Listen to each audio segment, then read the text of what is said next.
당신을 너무너무 사랑하십니다. 하나님은 당신을 너무너무 사랑하십니다. 아마 우리가 잘 아는 이야기일 건데요. 16세기의 성자라 불리우는 필립 D. 넬이라는 사람이 있었습니다.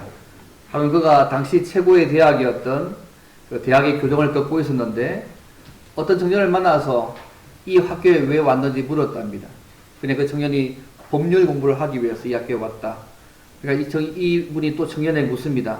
그러면 대학 공부 다 마치면 무엇을 할 것인가 물었더니 청년이 박사학위를 얻겠다고 그렇게 대답했습니다. 계속 이 내리가 묻습니다. 그러면 학위를 받고 나면 무엇을 하겠느냐 그렇게 물었더니 아주 힘든 문제를 몇 개 맡아가지고 운변과 지식으로 멋지게 변호 처리해서 많은 사람들의 관심과 명성을 얻겠다고 했답니다. 그래도 계속 묻습니다. 그러면 그 다음 어떻게 되겠느냐? 그때 이 청년이 그 후에는 많은 돈을 벌고 부자가 될 것이라고 했답니다. 또 묻습니다. 그리고 나면 그 다음에 어떻게 되는지 물었더니 명성과 재물을 소유한 중에 평안히 살고 나중에는 늙어 죽게 될 것이라고 답했답니다. 마지막으로 이 내리가 한 번 더 묻습니다.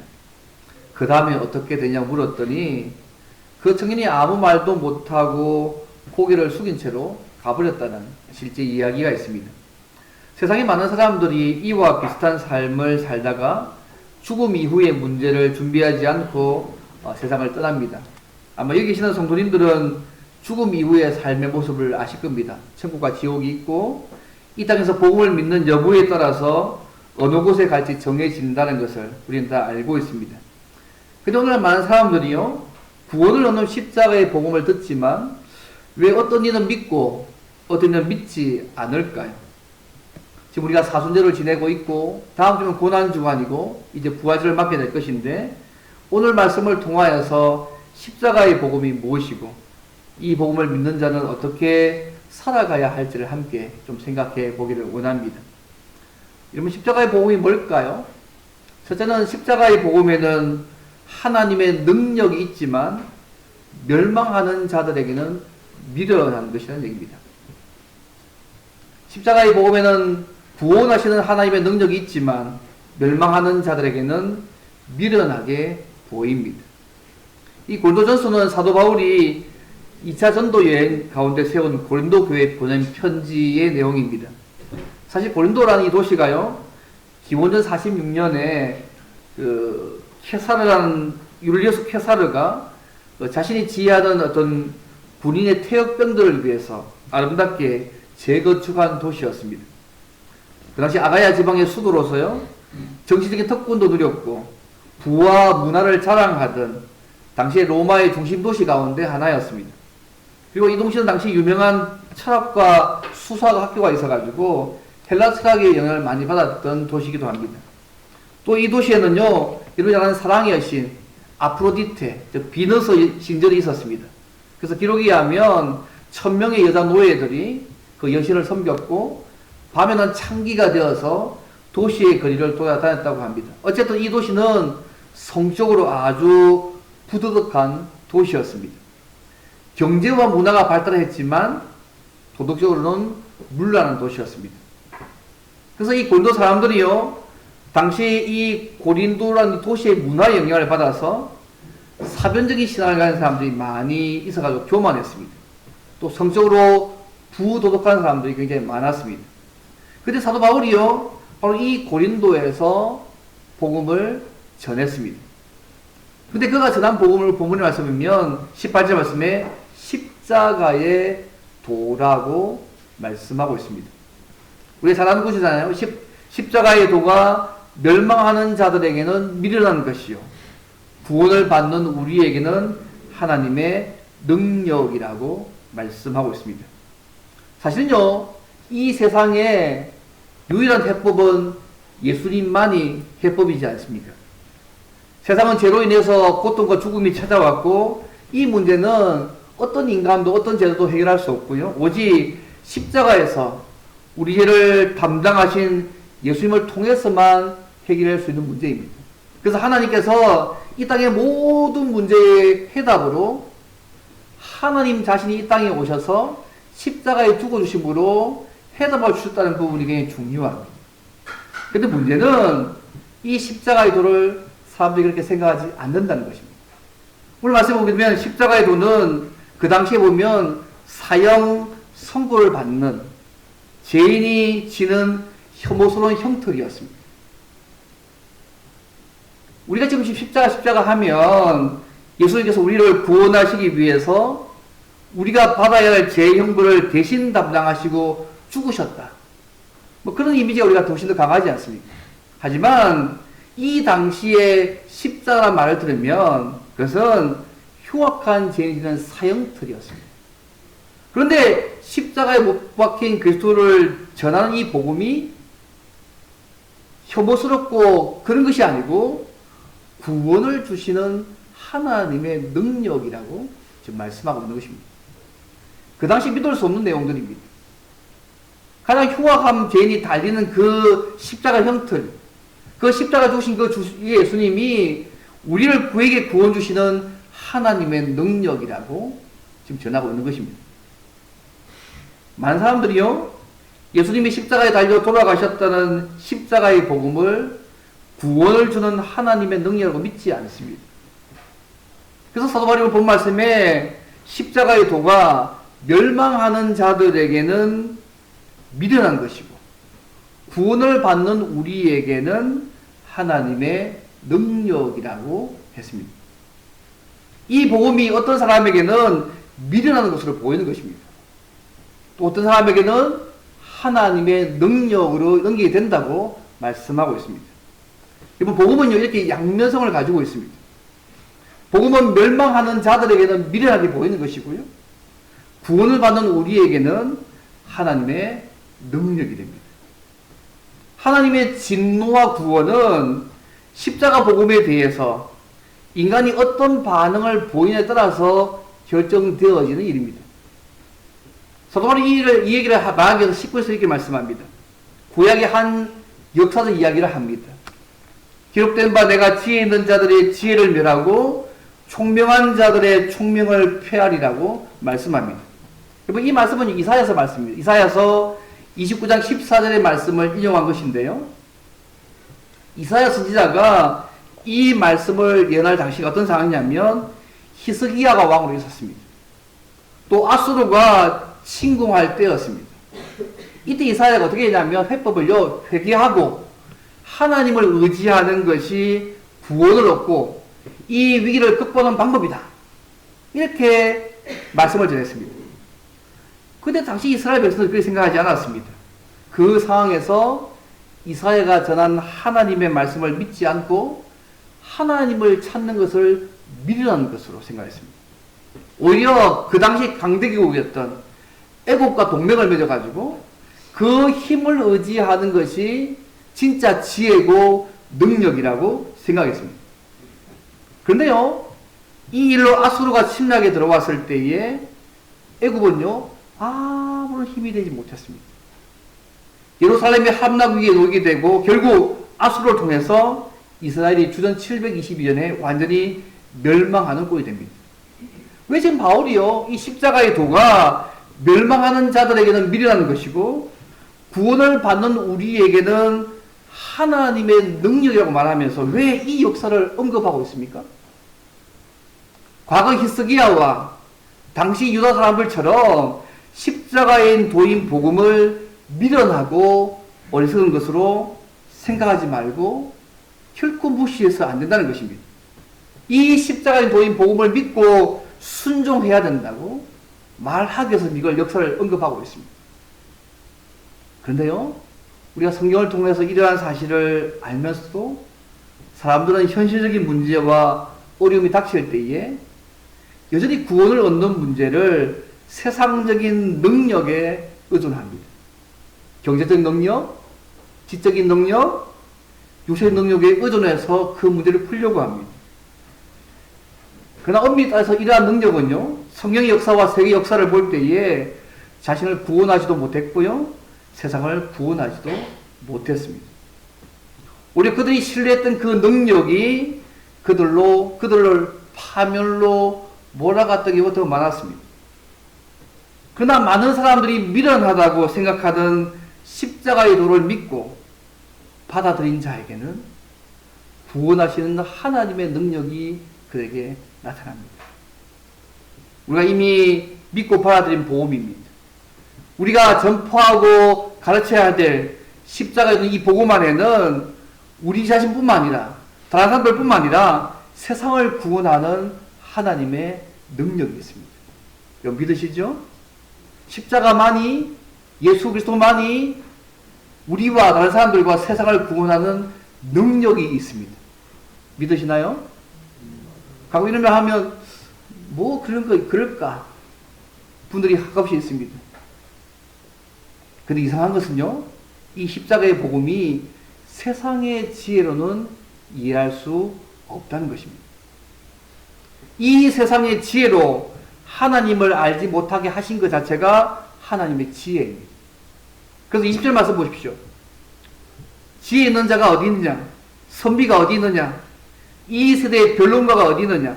하나님께서 이 세상의 지혜를 미련하게 하신 것이 아니냐고 말씀합니다. 무슨 말입니까? 이 십자가의 복음은 지혜 있는 자라고, 선비라고, 학자라고, 변론가라고, 그 당시 헬라 철학자라도 깨달아지는 것이 아니라는 것입니다. 사실 세상에 속한 철학이나 과학이나 사회학적인 지식을 가지고 있다고 해서 복음이 믿어지는 것이 아닙니다. 세상에서 많이 배운 사람들하고 해서 복음을 받아들이고 깨닫는 것이 결코 아니라는 얘기입니다. 실제 당시 유대인들과 헬라인들이요, 이 십자가의 복음인 하나님의 말씀을 받아들이지 않았습니다. 21과 23절 말씀 보십시오. 그들이 십자가의 복음을 받아들이지 못했습니까? 유대인들은 표적을 구하고 헬라인은 지혜를 찾았기 때문에 그들의 관점에서는 이 십자가의 복음은 믿을 수 없는 것이었습니다. 그것이 그들의 관점이었습니다. 예를 들면 당시 유대인들은 표적을 구했습니다. 예수님이 이 땅에 계셨을 때 그들은 끊임없이 예수님이 메시아가 되는 표적을 보여달라고 계속 요구했습니다. 그들이 왜 표적을 요구했냐면 그들이 생각하는 메시아는요, 많은 표적과 기적을 행해야 되고요, 그들이 이렇게 생각하는 모세보다 더 화려한 일을 행해야 되고요, 실제로 이 로마로부터 그들을 해방시켜 줄 그런 정치적 메시아를 그들은 기대했습니다. 그런데요, 예수님이 이 땅에 하신 표적 인정하지 않았습니다. 심지어 최고의 표적인 부활도, 죽은 자 가운데 살아있는 이 부활도 그들은 인정하지 않았습니다. 이런 그들에게 이 메시아가, 하나님 그분이 이 땅에 오셔서 그들이 하나님의 저주로 여겼던 이 십자가에 못 박혀 죽었다? 그건 이해할 수 없었고 받아들일 수 없었습니다. 그들에게서 메시아가 십자가 못 박혀 죽는 것은 그들이 믿어왔던 내용과 전혀 모순되는 내용이었습니다. 꺼리끼는 것이었고, 다른 말로 하면 걸림돌이었습니다. 그래서 많은 유대인들이요, 십자가 복음을 바보 같은 소리로 여겼습니다. 그들만 그런 게 아니고요, 여기 보면 헬라인들은요, 지혜를 구했기 때문에 이 십자가 복음을 믿지 못했습니다. 소크라테스나 플라톤이나 아리스토텔레스의 철학들을 그들은 따르는 사람들을 살아갔습니다. 당시 헬라 세계가 철학이 발달했다는 것을 볼 때, 그죠? 그들이 지혜를 구하는 거 당연한 일입니다. 근데 왜 지혜를 구합니까? 인간이 지혜를 구하는 진짜 목적이 뭐냐 하면 자신의 삶을 풍요롭게 하기 위해서 아닙니까? 궁극적으로 자기 자신이 삶 가운데 삶의 해법을 얻고 어떻게 보면 자신을 구원하기 위해서인 거죠. 그래서 자연을 관찰해서 이치를 터득하고 자연의 힘이나 자연을 이용한 지혜를 배웁니다. 또는 인간을 연구하고 서로 관계를 가지며 이용하는 법도 배웁니다. 여러분, 이런 지혜를 우리는요, 철학으로, 역사로, 문학으로, 근데 인문학으로, 아니면 수학과 물리학, 화학 같은 자연과학으로 학교에서 배웁니다. 당시 헬라인들이 추구했던 이 지혜가요, 이 모든 걸 다 포함했습니다. 실제 헬라 사기에서는요, 철학이나 역사나 문학이나 과학이나 천문학에 관한 지혜가 굉장히 발달되어 있었다고 합니다. 그래서 이런 지혜를 추구하는 그들의 시각에서 볼 때에 목수 예수님이 우리 죄를 위해서 십자가에서, 그것도 사형틀에서 죽었다는 이 복음은 미련한 것이고요, 극단적으로 얘기하면 미친 것이었습니다. 왜냐하면 이 십자가의 복음이 그들에게 아무런 도움을 주지 않는다고 생각했고요. 자기를 행복하게 해주는 것 전혀 거리가 먼 일이라고 생각하기 때문에 아무 상관없었습니다. 혹시 여러분 가운데 십자가의 복음이 그들이 생각한 것처럼 그렇다고 생각하십니까? 신이 인간으로 와서 자기 원수들에게 사로잡혀서 자신들이 조종하는 십자가의 힘을 받았다고 주장하니 얼마나 어리석고 미친 것으로 이해됐겠습니까? 큰 능력을 가진 자나 철학자가 세상을 구원한 것이 아니라 십자가에 죽은 목수인 한 사람이 세상을 구원하기 위해서 죽었다는 것. 그들의 시각으로는 분명 어리석고 미련한 일이었습니다. 오늘 사람도 비슷하게 생각하는 것 같습니다. 십자가의 복음들을 그들 정도까지는 아니라 할지라도 비슷한 여러 가지 다양한 이유를 가지면서 이 십자가의 복음들을 믿기를 거절하는 것 같습니다. 물론 성경은 사람들이 복음을 믿지 못하는 이유를 이렇게 얘기합니다. 이 세상 신이 믿지 않은 자들의 마음을 혼미하게 하여서 그리스도의 영광의 복음의 광채가 비치지 못하게 하기 때문이라고 고린도후서 4장 4절에 말씀합니다. 요한복음 3장 18절의 말씀에 하면 예수님을 믿지 않는 자는 이미 벌써 심판의 삶을 살고 있다고 말씀합니다. 그것이 그 상태가 계속 지속되어지면 영원히 심판을 받는 삶들을 살게 될 것입니다. 한때 우리나라에서 지성을 대표했던, 이성을 대표했던 한 인명이 이효령 박사지 않습니까? 이 사람도 처음에 예수 믿기 전에는 종교를요, 학문으로 보려고 했습니다. 자기의 주관이 너무너무 뚜렷해가지고 도저히 예수를 믿을 수 없는 분이었지 않습니까? 본인도 그렇게 얘기합니다. 근데 자기 자녀의 죽음을 보고 신앙을 보면서 딸이 전한 복음으로 인해서 회심해서 신자가 되었습니다. 오랜 시간이 걸렸지만 그 십자가의 복음의 능력이 이 이효령 박사의 지식을 압도해서 복음을 믿고 구원의 은혜를 누리며 살다가 지금은 천국에 계십니다. 그가 썼던 책 가운데 지성의 정수를 책이 있는데 그 앞에 표지되어 있습니다. 사랑하는 내 딸아, 너의 기도가 높은 문지방을 넘기겠다. 기도하고 복음 주는 그 내용 자체가 나를 이렇게 바꾸었다. 사랑하는 성도 여러분, 예수님이 우리를 죄에서 구원하여서 영원한 생명을 주시기 위해서 십자가에 못 박혀 죽으셨던 이 십자가의 복음을 믿으십니까? 그렇다면 전적인 하나님의 은혜로 믿게 된 것입니다. 십자가의 복음이 구원을 주는 하나님의 능력이지만 모두가 그 은혜를 누리는 것은 아닙니다. 그 복음을 듣는다고 누려지는 것이 아니라는 얘기입니다. 멸망하는 자들에게는 그 복음이 미련한 것으로 보입니다. 예수님만이 우리와 세상의 유일한 해답이신 우리가 믿었지 않습니까? 그러나 세상 사람들은 그렇게 생각하지 않습니다. 오늘 보면 유대인과 헬라인들에게 표적과 지혜가 복음을 믿는 것을 방해한 것처럼 사단은 오늘도 사람들에게 돈으로, 명성으로, 영향력을 추구하는 것들 같은 이런 능력에 대한 갈망으로 십자가의 복음을 믿지 못하게 오늘도 방해하고 있습니다. 그러나 이런 세상적인 능력, 그런 지혜가 우리를 구원해 줄 수 있다고, 우리의 안전을 보장해 줄 수 있다고 믿지 않으시기를 바랍니다. 십자가 복음만이 우리와 다른 사람들과 세상을 구원할 수 있는 하나님의 능력이 있음을 믿으시고 날마다 십자가에 못 박힌 이 그리스도를 전하며 살아가는 저 여러분 되기를 바랍니다. 첫 번째입니다. 그러면 마지막 두 번째로, 그러면 이 십자가 복음은 누구에게 하나님의 능력과 지혜가 될까요? 십자가의 복음을 듣는다고 다 그들이 구원은 하는 게 아니잖아요. 어떤 이게 멸망한 자들에게는 그들에게는 오히려 그들에게 어리석은 것으로 비춰지잖아요. 그러면 이 십자가의 복음이 누구에게 하나님의 능력과 지혜가 되겠습니까? 두 번째입니다. 십자가의 복음은 부르심을 받은 자들에게만 하나님의 능력과 지혜입니다. 십자가의 복음은 부르심을 받은 자에게만 하나님의 능력과 지혜가 됩니다.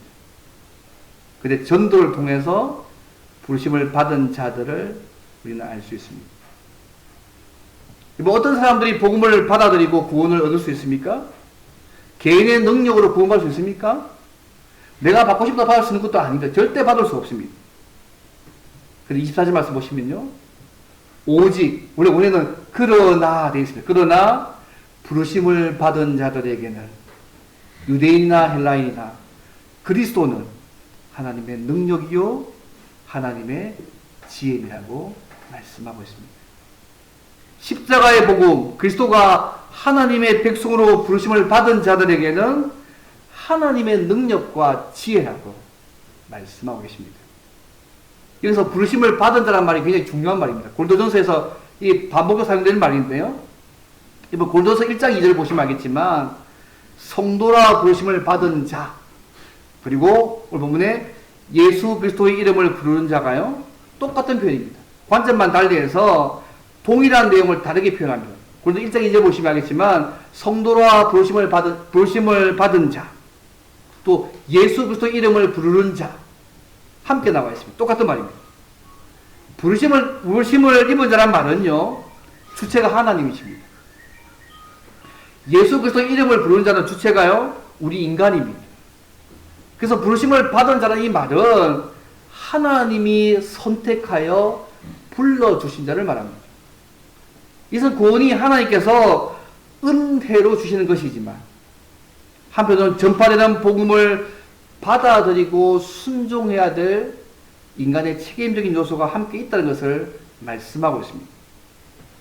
하나님이 불러주신 자들에게는 십자가의 복음이 하나님의 능력과 지혜입니다.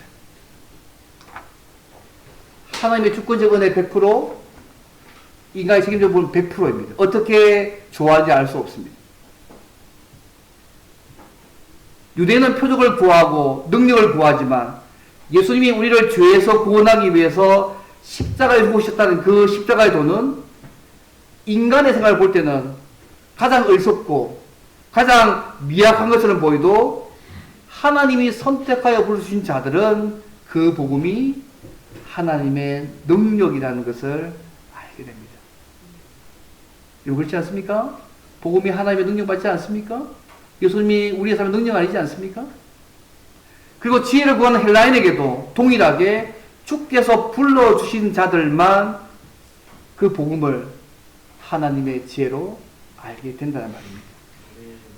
이런 이유에서 예수님의 이름을 부를 수 있는 것, 인간의 의지나 인간의 지혜나 인간의 능력의 결과가 아니라 전적인 하나님의 은혜고 하나님의 지혜와 하나님의 능력 때문입니다.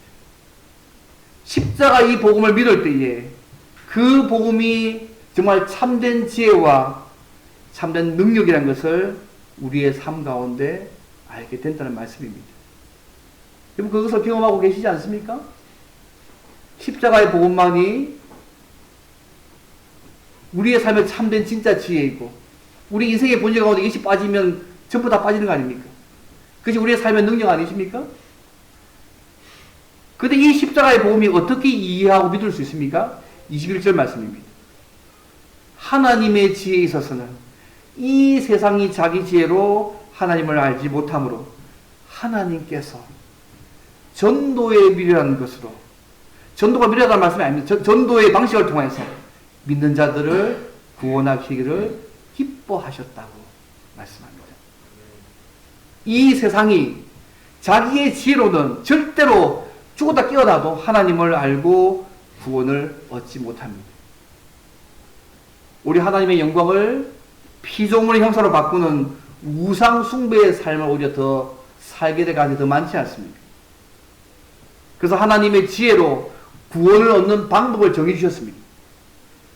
전도에 미련한 것으로 믿는 자들을 구원하시기를 기뻐하신다. 이것이 하나님의 지혜의 방법입니다. 그래서 전도는요, 십자가에 달리신 예수 그리스도를 전하는 것입니다. 설교와 교육을 통해서 가르치는 것도 포함하는 말씀입니다. 예수님이 우리 죄를 위해서 십자가에 못 박혀 죽으셨다는 이 복음을 전파하게 하시고 그 복음 전파를 통해서 이 사실을 믿는 자들을 구원하시기로 하나님이 기뻐하셨다. 그렇게 작정하셨다고 말씀하고 있는 것입니다. 어쩌면 십자가에 죽으신 그리스도를 이 시대에 전파하는 거 미련하게 어리석게 보일지는 모르겠지만 하나님의 구원을 선포하는 가장 확실한 방법이고 하나님의 구원을 누리게 만드는 가장 확실한 방법입니다. 그러다 우리가 하나님의 부르심을 받았던 거 이러면 어떻게 알 수 있습니까? 오늘 21절 말씀 얘기하면 하나님의 부르심을 입은 자, 곧 택함 받은 자들은 말씀을 믿고 복음을 들었을 때 순종하게 되어 있습니다. 이번 사도행전 13장 48절 말씀 기도합니까? 복음을 전했을 때 영생을 주시기로 작정된 자는 어떻게 합니까? 다 믿더라라고 말씀합니다. 복음을 증거했을 때에 영생을 주시기로 작정된 자는 다 믿더라고 사도행전 13장 48절에 말씀하고 있습니다. 이 말씀이 복음을 증거하는 자들에게 얼마나 큰 위로가 되는 말씀인지 모릅니다. 우리가 복음을 증거할 때는 결과가 없다고 낭망할 이유가 없습니다. 우리가 성령 하나님을 의지해서 기도하면서 최선을 다해서 때려 얻든지 못 얻든지 하나님의 말씀을 선포하면 복음을 선포하면 하나님이 부르신 자들은 복음을 받아들이게 되어 있습니다. 그래서 일단 복음 자체를 전하는 것이 더 중요합니다. 하나님께서 전도에 미련한 것으로 믿는 자들을, 택한 자들을 구원하시기를 기뻐하신다는 것, 여러분 잊지 않으시면 좋겠습니다. 이달 말씀들이 있는데요, C.S. 루이스가 쓴 책 가운데 스크루테이프의 편지라는 책이 있습니다. 상급 악마인 스크루테이프가 하급 악마인 조카 위모드에게 인간을 자기를 편으로 유혹하는 기술을 알려주는 편지들을 쫙 모은 책입니다. 막 가상의 얘기죠. 어느 날 마귀가요, 삼촌 마귀에게 와서 슬프게 웁니다. 삼촌 마귀가 왜 우냐고 물으니까 조카 마귀가 말하기를 억울해서 운다. 삼촌도 알다시피 제가 오랫동안 예수를 믿지 못하도록 지켰던 환자 하나가 며칠 전에 예수 믿고 구원받았기 때문에 너무 속상해서 운다고. 이게 뭐 그 책의 내용입니다. 예. 마귀가 누가 예수 믿으니까 오랫동안 공들였던 애인데 그가 예수 믿고 구원받았으니까 속상해서 운다는 거죠. 그때 삼촌 마귀 이렇게 얘기합니다. 걱정하지 마라. 사람들이 예수 믿고 구원받는 거 우리가 막을 수 없다. 그러나 딱 한 가지만 못하게 하면 된다. 그동안 하여금 찬송과 찬송 경대회도 하게 만들고 성경 키도 대회도 하게 만들고 축구 시합도 하게 만들고 바자회도 하게 만들어라. 또 교인끼리 자주 모여서 커피도 마시게 하고 어떤 때는 기도도 하게 해라. 하지만 딱 한 가지 본질적인 일은 복음을 전하는 것은 하지 못하게 하라. 만약 사람들이 이 일을 꼭 해야 된다면 이렇게 말해라. 참 그것은 참 좋은 일이다. 하나님께서 기뻐하시는 일이다. 그러나 예산이 없으니까 다음에 하는 것이 어떠냐. 훈련된 사람이 없으니 조금만 더 기다리면 어떠냐. 지금은 급한 일부터 하고 다음에 하면 어떠냐. 그렇게 말해라. 그러면 사람들이 다 그러자고 할 것이다. 그러면 그때부터 그들은 내 손에 있을 것이다. 알겠니? 편지 내용입니다.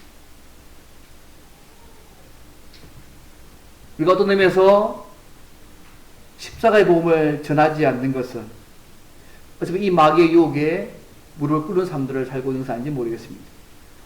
사랑하는 성도 여러분, 이 십자가의 복음을 믿으십니까? 이 사실을 믿게 하신 하나님의 은혜와 사랑에 늘 감사하시면 좋겠습니다. 믿어진다고 믿어질 문제가 아닙니다. 그분이 믿게 하셨기 때문에 믿어진 것입니다. 그리고 이 십자가의 복음을 전파하고 주님을 자랑할 사명을 받았다는 것을 잊지 않으시면 좋겠습니다. 많은 사람들이 이 복음 싫어합니다, 여러분. 그러나 어떤 사람은 이 복음에 전혀 들어보지도 못했습니다. 세계 인구의 30%가 신자이지 않습니까? 남은 70%는 아직까지 이 예수님을 알지 못합니다. 부산에도 아직 주님을 알지 못한 영혼들이 많이 있습니다. 한 10% 정도 넘었다 하더라고요, 기독교 인구가. 그러면 한 90% 가까이 하니까 예수를 안 믿는 것이죠. 우리 안락교도 많이 있지 않겠습니까? 바울과 수많은 믿음의 선배들은 이 십자가의 복음이 자신과 다른 사람들과 세상을 구원하다고 믿었기 때문에 그들의 삶 전체를, 그들의 생명까지 그들은 바쳤습니다. 여러분, 십자가와 부활의 복음은 생명을 살리고 사람들을 변화시키고 사회와 시대를 변화시키는 능력이 있습니다. 십자가의 복음은 약함이 아니라 오히려 하나님의 능력이고 어리석음이 아니라 하나님의 지혜입니다. 여러분, 예수 믿기 전에 우리의 모습만 비교해보면, 전투를 비교하시면 이 십자가의 복음이 우리를 얼마나 바꿔놓은 거 아마 여러분 아시지 않습니까? 너무 최근 거 저거 비교하지 마시고 처음 예수 믿기 전에 내 모습, 예수 믿고 난 이후에 내 모습 딱 비교해 보십시오. 이 십자가의 복음을 받고 난 이후에 내가 얼마나 바뀌었는지 극명하게 대조가 될 것입니다. 지금 주님을 닮아가는 중이잖아요. 공사하고 주님을 닮아가는 중이고, 예수 믿기 전과 전 후를 비교해 보시면 하나님의 은혜로 이것을 믿게 하셔서 우리 안에 있는 하나님의 놀라운 능력과 은혜가 얼마나 마지막에 일어난지를 여러분 한번 돌아보시게 될 것 같습니다. 세상 사람들이 지혜라고 생각하는 권력이나 돈이 사람과 세상을 바꾸는 것이 아닙니다. 우리 역사상 권력이 남용될 때 전쟁과 사회혼란과 독재와 인권유린의 사건 등 같이 사회를 더 망가뜨렸습니다. 하지만 복음을 받아들인 사람들이 자신이 변하고 사회와 시대를 변하게 하는 능력이 있습니다. 우리 알라 하나교회가 이곳에 전제하는 목적은 이 능력의 십자가의 복음을 전파해서 사람을 변화시키고 그들을 통하여서 시대와 사회를 변화시키는 거룩한 꿈들을 가지고 있기 때문에 그렇습니다. 복음은요, 우리를 바꾸고 세상을 바꿉니다. 십자가 복음은 사람을 변화시키고 세상을 바꾸는 능력이 있습니다. 그래서 십자가의 복음을 전하는 것을 미련하고 어리석은 것으로 생각하지 않기를 바랍니다. 말씀 맺겠습니다. 사랑하는 성도 여러분, 십자가의 복음을 믿고 복음을 우리의 생각과 일터와 일상의 삶에 적용하여서 말과 삶을 담아내는 소위께 복음으로 이 시대를 하나님의 말씀에 따라 변화시키는 거룩한 믿음의 일꾼이 되시면 좋겠습니다. 오늘 주님은 전도에 미련하는 것으로 믿는 자들을 구원하시기를 기뻐하신다는 것을 잊지 않기를 바랍니다. 우리가 십자가의 복을 도를 전하고 하신다면 하나님이 부르신 자들은 우리가 전한 복음을 듣고 믿고 구원을 받게 될 것입니다.